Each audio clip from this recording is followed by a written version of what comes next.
आज हमारे साथ शांति कुंज के वरिष्ठ प्रतिनिधि पंडित चंद्रभूषण मिश्रा जी भाई साहब उपस्थित हैं। भाई साहब, आपका हमारे स्टूडियो में स्वागत है।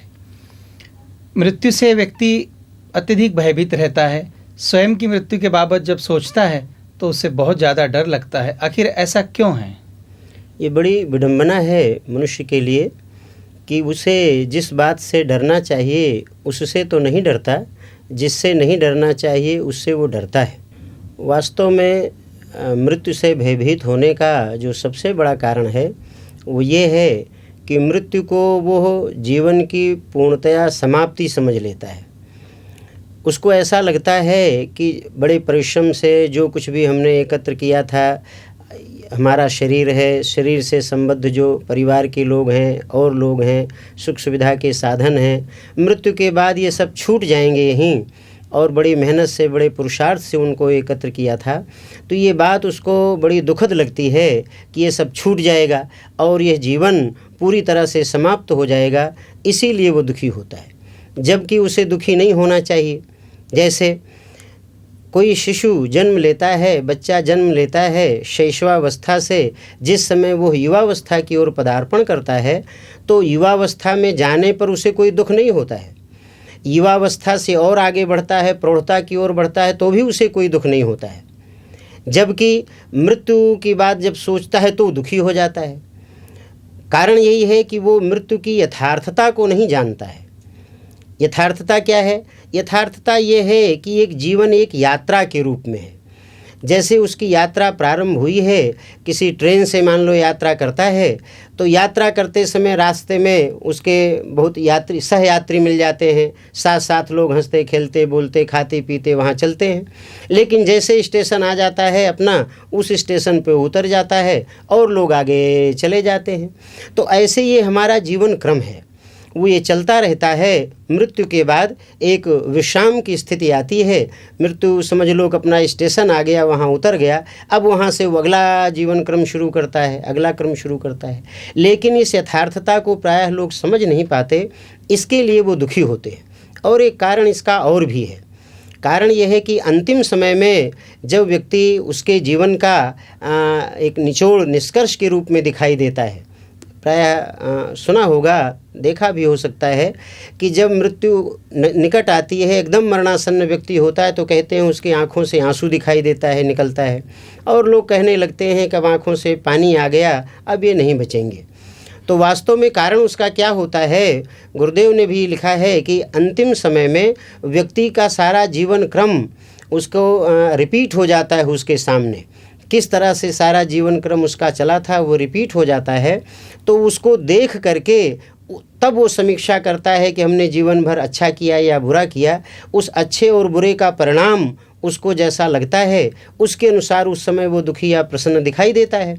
तो वो स्थिति देख करके दूसरे लोग ऐसा समझते हैं कि वो इसी तरह की स्थिति, इस तरह से सब कुछ ये समाप्त हो जाने की स्थिति आएगी तो क्या होगा, इसलिए वो दुखी होते हैं। अन्यथा वो तो जीवन का एक अगला एक निरंतर चलने वाला क्रम है और उसमें कोई दुखी होने जैसी बात नहीं है। जैसे नया कपड़ा पहन लेने पर व्यक्ति कोई दुखी होता है और प्रसन्न होता है नया कपड़ा पहनने में, वैसे ही जब जीवन जरा जीर्ण हो जाता है शरीर, उसके बाद नया जीवन क्रम उसे प्राप्त होता है। मृत्यु केवल उसका एक पटाक्षेप है, इस जीवन का एक पटाक्षेप होता है और अगले जीवन में उसका पदार्पण होता है। तो इस प्रकार से वो दुखी होने की स्थिति उसमें नहीं होनी चाहिए। लेकिन उसका वो अज्ञान कह लीजिए, उसका वो चाहे आसक्ति कह लीजिए, जो और सब वस्तुओं से पदार्थों से होता है, उसके सबके छूट जाने का डर रहता है, इसलिए वो दुखी होता है। अन्यथा कोई दुखी होने का कारण नहीं है। आपने बताया कि जीवन एक शाश्वत और निरंतर यात्रा है, अर्थात मृत्यु कष्टकारी नहीं है, मृत्यु का भय ही कष्टकारी है। तो हम मृत्यु को सुखद भी बना सकते हैं, वो कैसे? वो बिल्कुल बनाया जा सकता है। और उसका जो मुख्य आधार है वो है जीवन की रीति नीति। हमारी जीवन की रीति नीति ऐसी हो कि हम कर्तव्य मानकर सारे कार्य अपने करें। बच्चों के प्रति, पत्नी के प्रति, परिवार के प्रति, समाज के प्रति, सबके प्रति हमारा जो कर्तव्य है, हमारा स्वयं के प्रति हमारा जो कर्तव्य है, उस कर्तव्य को मान कर यदि हम काम करते हैं तो अनावश्यक आसक्ति नहीं होगी किसी के प्रति। जिस आसक्ति के कारण हमें दुखी होना पड़ता है वो आसक्ति नहीं होगी, अपितु कर्तव्य मान करके जब चलेंगे तो एक अनासक्त भाव विकसित होगा, एक कर्तव्य भाव विकसित होगा। हम केवल अपना फर्ज मान करके, अपना दायित्व मान करके अपना कर्तव्य पूरा करें, जिसके प्रति जो भी हमारा कर्तव्य है। धन कमाना हमारा कर्तव्य है, उससे घर परिवार की आवश्यकता पूर्ति होती, वह आवश्यक है। तो जितना आवश्यक है उतना ही हम उसको करें, उसमें इतना ज़्यादा ऊब चूब न हो जाएं कि उसके लिए हम उचित अनुचित का विवेक ही खो बैठें। दुखी होने का जो कारण उपस्थित होता है वो यही है कि हम उसमें अपने को इतना इन्वॉल्व कर देते हैं, इतना ज़्यादा उसके साथ जुड़ जाते हैं, उसी को एकमात्र आधार मान लेते हैं कि हम उचित अनुचित का विवेक हमारा समाप्त हो जाता है। इस कारण हम उचित अनुचित तरीके भी अपना बैठते हैं अपने कर्तव्य के नाम पर, और वही फिर पीछे दुखद स्थिति का कारण बनता है। क्योंकि इसकी जो यथार्थता है वो यही है कि अंतिम समय में उसको वो सारी चीज़ें अनुभव में आती हैं, दिखाई देती हैं। सारे जीवन किस तरह से उसने क्या किया है वो सब अंत में जब दिखाई पड़ता है तो फिर वो उसको बेचैनी होती है, तकलीफ़ होती है। तो यदि उस तकलीफ़ से वो बचना चाहता है तो शुरू से उसको अपने जीवन की रीति नीति ऐसी बना के रखनी चाहिए, अपने को अनासक्त भाव से केवल कर्तव्य धर्म बना करके उसे चलना चाहिए कि वो निश्चित निष्पृह भाव से वो अपना केवल कर्तव्य पूरा करता रहे। और जब ऐसा कर लेता है तो मृत्यु फिर उसके लिए कष्टकारक नहीं होती है। वो वहाँ तक अपना फ़र्ज पूरा करके आया। जैसे अनुभवी लोग कहते हैं कि दुनिया एक रंगमंच की तरह से है, तो रंगमंच पर वो केवल अपना पार्ट अदा करने आता है, पार्ट अपना पूरा कर लिया, बस वो निश्चिंत हो गया, उसका काम पूरा हो गया। किस रूप में पार्ट किया, जिसका पार्ट उसने किया था उसके आधार पर वो ना तो बहुत प्रसन्न होता है ना बहुत दुखी होता है, क्योंकि वो तो जैसा है वैसा ही है, मूल रूप तो उसका अपना अलग है।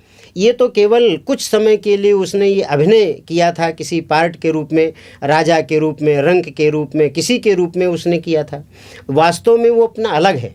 तो शास्त्र जैसा कि कहते हैं कि व्यक्ति मूल रूप से तो एक जीवात्मा के रूप में है, चेतना के रूप में है। ये तो उसको अपने कर्तव्य पूरे करने के लिए उसको एक शरीर मिलता है, शरीर के माध्यम से अपना कर्तव्य पूरा करता है। तो यदि वो सही रीति नीति अपना करके चले, अनासक्त भाव से कर्म करता हुआ चले, तो वो मृत्यु का साक्षात्कार कर सकता है, मृत्यु को अपनी आँखों से देख सकता है। देखने का तात्पर्य ये है कि उसको मृत्यु उतने उसके लिए दुखदाई नहीं होगी, अपितु वो मृत्यु को अनुभव करता हुआ और उससे पार होकर के चला जाता है।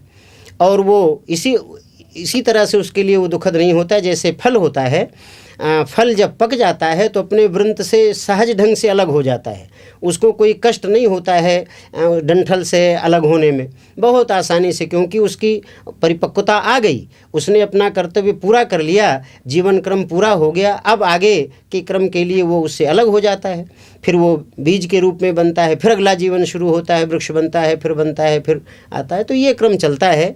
तो निष्कर्ष उसका यही हुआ कि अपने जीवन की रीति नीति ऐसी बना के चले, फर्ज पूरा करने का ध्यान रखे, अनावश्यक आसक्ति न विकसित करे, लगाव अनावश्यक ऐसा न करे जिससे दुखी होना पड़े, तो वो सुखद जीवन क्रम उसका हो सकता है।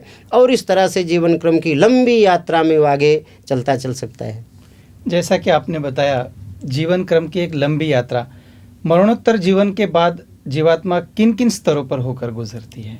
जैसे इस जीवन की एक लंबी यात्रा है, ऐसे ही मरणोत्तर जीवन की भी एक यात्रा होती है, और उसका भी निर्धारण हमारे ये पूर्व के कर्म ही करते हैं। जैसा कर्म जीवन का हमारा रहता है, अच्छा या बुरा, उसी के अनुसार वो अगले जीवन की यात्रा भी शुरू होती है। आपने सुना होगा, प्रायः लोग जानते हैं कि मरने के बाद कुछ प्रेत हो जाते हैं, कुछ पितर हो जाते हैं, और कुछ जीवन मुक्त स्तर के हो जाते हैं। ये जो स्तर अलग अलग होते हैं वो किस आधार पर होते हैं? हमारे पूर्व के कर्म और संस्कार के आधार पर होते हैं। यदि कर्म दुष्कर्म जीवन भर किया है, दूसरों को सताया है, दूसरों को कष्ट दिया है, स्वयं परेशान हुए हैं, दूसरे को परेशान किया है, तो मृत्यु के बाद भी वही होता है। अगले जीवन क्रम में वो प्रेत पिशाच के रूप में होकर